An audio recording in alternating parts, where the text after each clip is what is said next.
Bonjour à tous. En 1952, le rabbi a fondé Nesheh Ubnot Chabad, un groupe de femmes et de filles Chabad pour se renforcer entre elles dans le judaïsme, pour diffuser le judaïsme. Certains demandent comment ça se fait que le rabbi, et d'ailleurs ça a déjà commencé avec son beau-père, le rabbi précédent, ont donné tellement d'importance, tellement d'investissement pour les femmes, pour les filles, ce qui n'a pas été fait dans les générations précédentes. Dans les générations précédentes, c'était le mari l'essentiel et c'est lui qui a influencé toute la famille.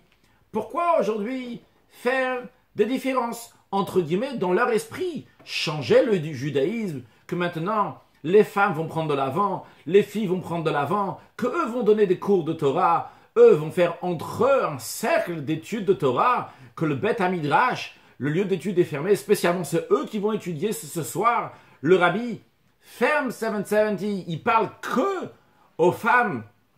Donc il y a tous les hommes qui sortent de la synagogue, il y a des centaines et des milliers de femmes qui viennent l'écouter. Pourquoi donner plus d'importance dans notre génération aux femmes que dans les générations précédentes?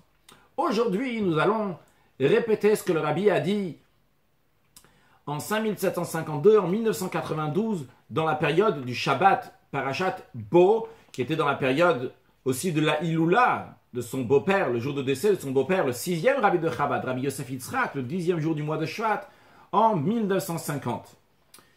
Le rabbi dit en effet, le rabbi précédent a donné beaucoup d'importance aux femmes, investi énormément de temps pour qu'ils vont étudier la Torah et particulièrement l'étude de la Chassidoute, car l'étude de la Chassidoute amène à accomplir des commandements qu'on doit faire constamment, comme la foi en Dieu, l'unicité de Dieu, l'unité de Dieu, l'amour de Dieu, la crainte de Dieu, qu'on étudie dans la Chassidoute. Donc les femmes aussi vont étudier la Chassidoute. D'où le rabbi précédent a donné tellement d'importance. Eh bien, comme lui-même l'a expliqué, on retrouve ça dans la Torah. Ce n'est pas une invention d'aujourd'hui, c'est dans la Torah. Après, on verra pourquoi insister particulièrement dans notre génération. Mais dans la Torah, on trouve comment les femmes ont une supériorité devant les hommes. Premièrement, au don de la Torah. Dieu il a dit à Moshe Rabbeinu, à Moïse, d'aller transmettre les paroles d'abord aux femmes et après seulement aux hommes. De même, dans le Mishkan, le tabernacle, on va appeler ça une pièce que les Juifs ont construit lorsqu'ils étaient dans le désert, environ 1 an après la sortie d'Égypte. Dieu a dit, vous allez me faire un sanctuaire, je vais résider dans ce sanctuaire. Eh bien, qui est-ce qui a investi le plus? Qui est-ce qui était en premier pour donner? C'était les femmes qui étaient là-bas en premier. Encore plus que ça. C'est pas seulement que les femmes étaient en première pour écouter le don de la Torah. C'est pas que les femmes étaient en première pour donner pour le tabernacle, pour ce sanctuaire. Mais aussi, ils étaient en premier en qualité. Qu'est-ce que ça veut dire en qualité? Lorsque les Juifs ont fait le veau d'or, c'est les Juifs qui ont fait le veau d'or, non pas les Juives. Les femmes n'ont pas donné de leur or, n'ont pas donné ce qu'ils avaient pour faire le veau d'or. Le veau d'or, c'est le contraire du don de la Torah. Qui est-ce qui était vraiment attaché à la Torah? Les femmes. De même, en ce qui concerne le Mishkan, le tabernacle, c'est pas juste que les femmes, ils ont donné avant les hommes, mais c'est aussi la manière que les femmes ont donné.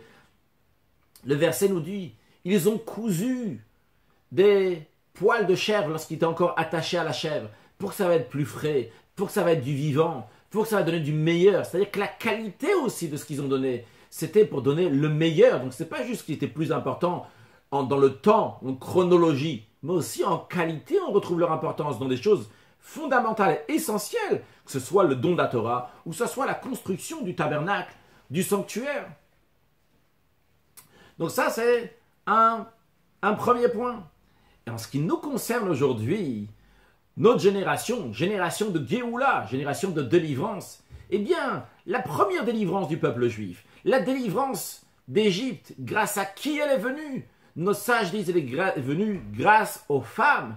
Bisrut nashim tzadkaniot, shebeoto ador nigalu, par le mérite de ces femmes pieuses qui avaient dans la génération sortie d'Égypte. C'est pour cela que le peuple juif est sorti d'Égypte. Non seulement ça, le Midrash nous dit que dans chaque génération, comment la génération est délivrée? C'est grâce au mérite des femmes.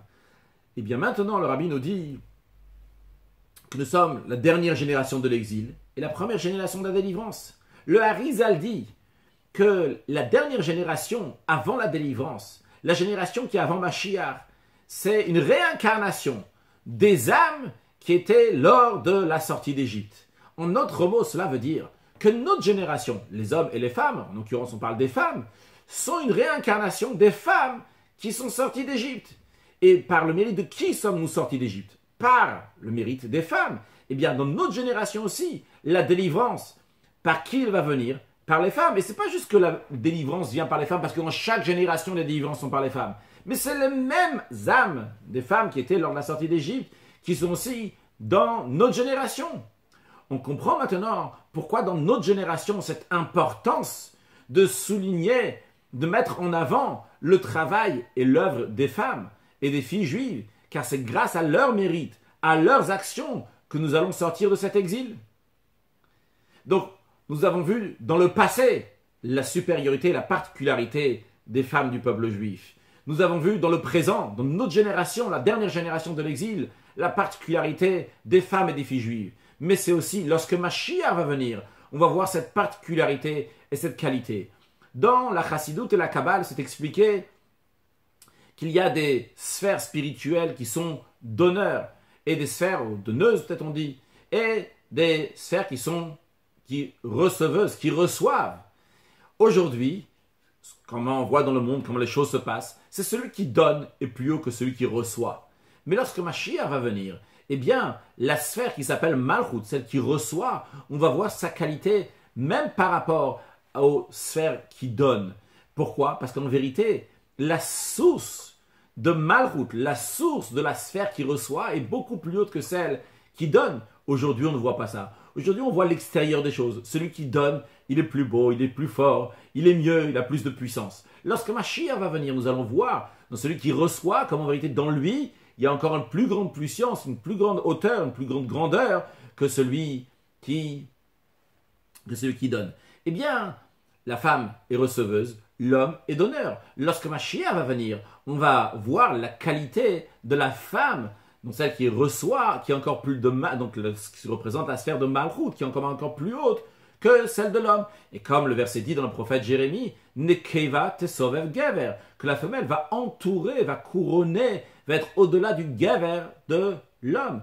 Ou de même, comme le roi Salomon dit, Eshet Raïl ateret bala, que la couronne de la femme vertueuse, c'est la couronne de son mari. Qu'est-ce que ça veut dire la couronne? La couronne, c'est-à-dire qu'elle est au-delà de la tête. Donc, c'est une femme vertueuse. Et c'est la raison pour laquelle donc elle a une qualité qui est au-delà même de son mari. Et ça va se dévoiler dans les temps futurs lorsque Mashiach va venir. Donc, on voit la qualité aussi des femmes, aussi dans l'avenir. On comprend donc pourquoi le Rabbi a tellement insisté et donné tellement d'importance aux femmes en général, et particulièrement dans notre génération, aux femmes et aux filles juives. Pourquoi? Parce que d'eux dépend la délivrance. La délivrance, c'est la chose la plus importante. C'est le but pourquoi le monde il a été créé. Et par qui ça se concrétise? Ça se concrétise par les femmes. Le Rabbi dit que tout cela est lié aussi avec le travail du Rabbi précédent. Le Rabbi précédent, il a investi dans ça, nous avons dit. Eh bien, le jour que le Rabbi précédent a quitté ce monde, il avait donné un discours chassidique pour étudier le 10e jour du mois de Shvat. Non pas en disant ça va être sa Iloula le jour où il va quitter ce monde, mais parce que sa grand-mère, la rabbinite Rivka, la femme du 4e rabbi de Chabad, Rabbi Shmuel, eh bien, a quitté le monde le 10e jour du mois de Shvat. Et comme il dit dans l'entête du Mahamar, du discours chassidique, c'est à la mémoire, c'était écrit pour la rabbinite Atzadkanit, je ne sais pas comment traduire la rabbinite en français, Tzadkanit pieuse, Marat, madame, si on peut peut-être la traduction ou pas, Rivka, Nishmata Eden Schuta Yagan Alenu. Son âme est dans le Ganed, dans le paradis, que son mérite nous protège. Donc il a écrit ça, il a écrit ce discours chassidique lié avec la Iloula, le jour de décès d'une femme. D'ailleurs, dans la suite de ce discours-là, il y a encore une autre partie, une deuxième partie. Cette deuxième partie a été écrite pour étudier le 13e jour du mois de Shvat. C'est le jour de la Iloula de sa mère. Comme il écrit là-bas aussi, la rabbinite Atzadkanit Marat Sterna Sarah, Nishmat Adam Schuta Yagan Alenu, donc tous les titres que nous avons dit avant, pour sa mère, la rabbinite Sterna Sarah, encore une fois, pour une femme.